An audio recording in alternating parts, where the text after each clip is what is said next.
il est des familles où la rivalité est une affaire d'héritage et d'autres où elle devient une question de sang versé. Aujourd'hui, mes très chers lecteurs, je vous conte l'un des drames les plus anciens de notre noble lignée. Une tragédie si ancienne qu'elle précède même l'invention des balles, des alliances et des bijoux de couronne. Il était une fois deux frères, Caïn, l'aîné, travailleur des champs, robuste, méthodique, et Abel, le cadet, gardien de troupeaux, doux rêveur au regard tourné vers les cieux. Leurs parents, les tristement célèbres exilés d'Éden, leur avaient transmis l'importance de l'offrande. Un geste noble, un acte de reconnaissance envers le souverain d'en haut. Et c'est là, mes amis, que le premier signe du scandale surgit. Caïn offrit des fruits de la terre, soit. Mais Abel, lui, choisit les premiers-nés de ses bêtes, les plus beaux, les plus dodus, une offrande digne des banquets célestes. Le roi du royaume n'est point aveugle. Il honora l'offrande d'Abel et détourna les yeux de celle de Caïn. Quelle offense, quelle gifle à l'orgueil d'un frère aîné!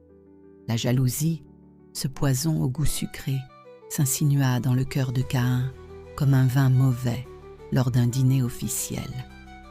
L'invitation au chant arriva un matin, innocente en apparence. « Viens, marchons !»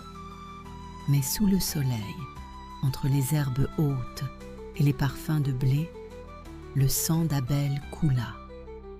Le premier duel, mais sans spectateurs, sans honneur, sans témoin d'aristocratie.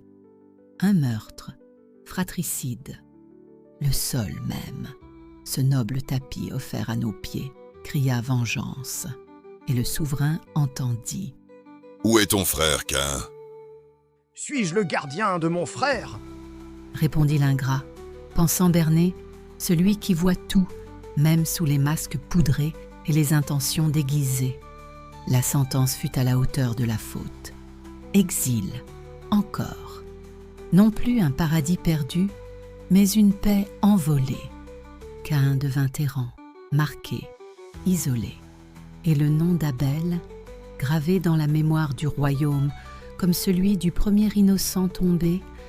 Ainsi, mes très chers, la jalousie n'a pas attendu Versailles, ni les balles masquées pour faire son entrée. Elle était là, dès les premiers souffles de notre humanité. Et si vous tendez l'oreille, le sol en murmure encore. Avec la constance de ma plume et l'affection d'une dame bien informée, Lady Bénédicte d'Altaverna. Car même les familles bénies ne sont pas à l'abri d'un duel funeste.